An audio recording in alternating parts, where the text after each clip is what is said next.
O coreto remonta aos anos de música na praça e dos discursos públicos, e a igreja matriz indica a vocação católica que acompanha a maior parte da história das cidades do interior de São Paulo. Agudos, que fica a 10 quilômetros de Bauru, tem 40 mil habitantes e mais de 100 anos de história, e uma grande parte dela está ligada à fé. Um dos principais patrimônios é o Seminário Santo Antônio, inaugurado há 62 anos e mantido pelos freis franciscanos. Durante décadas, o local funcionou como uma instituição de ensino fundamental e médio, para onde os pais enviavam os filhos para serem educados. O seminário, quando foi construído aqui, para abrigar o ensino fundamental e o ensino médio, era uma necessidade da província na época, né, porque o seminário que funcionava até então em Rio Negro já não tinha condições de infraestrutura de receber tantos alunos, e havia um número crescente de seminaristas que procuravam a vida religiosa. Procuravam a vida religiosa, mas no sentido de estudo, né, de formação acadêmica, porque os pais, tios passaram por aqui, então, consequentemente, encaminhavam seus filhos e sobrinhos para cá. A partir da década de 80, com o desenvolvimento da educação no Brasil, ampliação da rede de escolas, consequentemente o número de alunos do seminário começa a decair. E também com o surgimento, aparecimento das diversas formas de vida religiosa na mídia, também o leque de opções para os vocacionados se amplia bastante. Hoje há apenas o ensino religioso. 16 seminaristas passam pelo aspirantado, uma das etapas na formação de novos freis. É a etapa inicial da formação religiosa de um candidato à vida franciscana, né?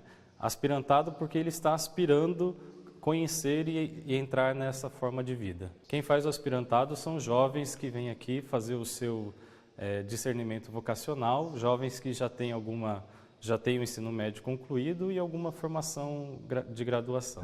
A arquitetura e a história transformaram o seminário em um ponto turístico. Grupos religiosos se hospedam para retiros espirituais. Na tranquilidade desse local, cercado de verde, eles procuram um contato maior com suas próprias crenças. Os grupos que procuram a casa para fazer retiro espiritual, eles buscam justamente tudo aquilo que a casa oferece de infraestrutura, né? Tanto a parte de salas e salões, mas também procuram usufruir da natureza que o espaço oferece.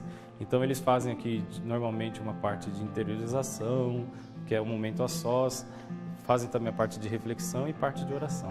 Empresas também usam o prédio para eventos e palestras, que são realizadas neste auditório, com capacidade para 400 pessoas. Se a fachada impressiona, o interior da igreja é ainda mais bonito. O teto atrai os olhares para a arquitetura neoclássica, presente também no topo das colunas. No chão, a opulência de uma era em que o mármore Carrara era a pedra usada para construir monumentos religiosos.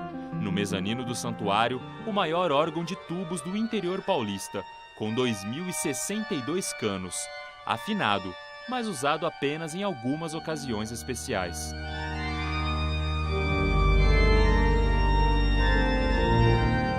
Outro ponto de visitação é o Museu Frei Gregório Yoncher, o nome do curador. Ele foi o principal responsável por reunir este rico acervo.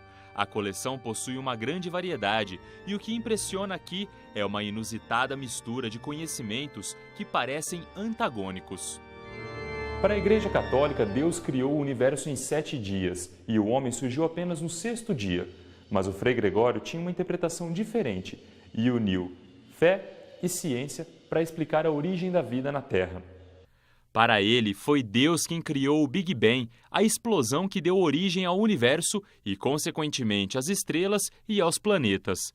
Bilhões de anos depois, apareceram as formas de vida primitivas, como os primeiros peixes.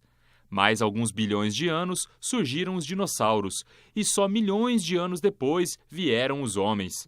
Em vez da teoria criacionista clássica, aquela em que Deus fez Adão e Eva, Frei Gregório retratou neste quadro como ele imaginava o surgimento da humanidade. Em vez de 7 dias, Deus levou 1 ano inteiro para construir o universo, e os seres humanos apareceram apenas nas 2 últimas horas. Um pensamento bastante avançado para uma religião cuja crença atravessa milênios.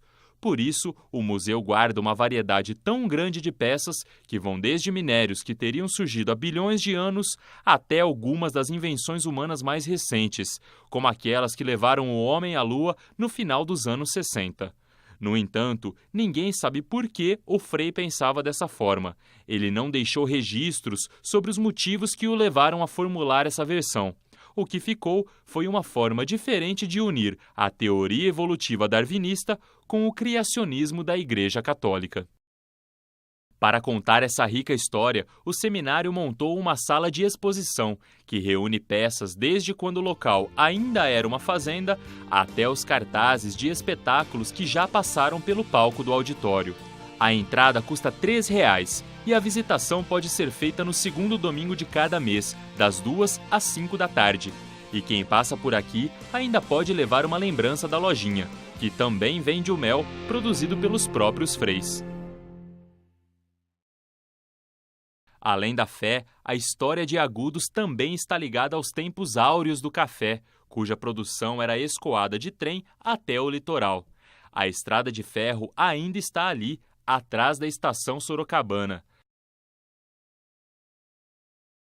Memórias arquitetônicas do começo do século passado, que também podem ser vistas no prédio da prefeitura e nesta esquina, onde funcionava o grupo escolar, uma das primeiras instituições de ensino formal da região. Para aguentar essa maratona de visitas, um almoço reforçado para garantir energia. O Vila de São Francisco é um restaurante tipicamente rural. Até a galinha d'Angola passeia na porta dele. Os visitantes comem à vontade das 11 da manhã às 5 da tarde. Enquanto os pais almoçam, os filhos se divertem. No cardápio, comida mineira, com bastante tempero para dar água na boca. O lugar ele já pedia uma comida mineira, né? Um lugar mais descontraído, né? E pela preferência também da família, né? Todo mundo gostava muito da comida mineira. Na época não tinha nada nesse sentido, né? Então a gente partiu logo para a comida mineira, depois em seguida colocamos o churrasco também, né? Como um segundo atrativo. Quer dizer, foi um nicho de mercado que vocês procuraram explorar. Sim, nós vimos que faltava isso na região, né? E como a gente já tinha o lugar que fazíamos locação, a gente entrou também com o restaurante. De barriga cheia, fica mais gostoso avaliar o restaurante. Primeira vez que estou vindo aqui, mas por enquanto está muito bom. Adorando. Muito ótima a comida aqui, viu? Perfeito. Vai bem, né, rapaz? Para carregar a bateria para a próxima semana. Uma rica história preservada na arquitetura e na gastronomia e que pode ser vista de perto por quem passa por Agudos.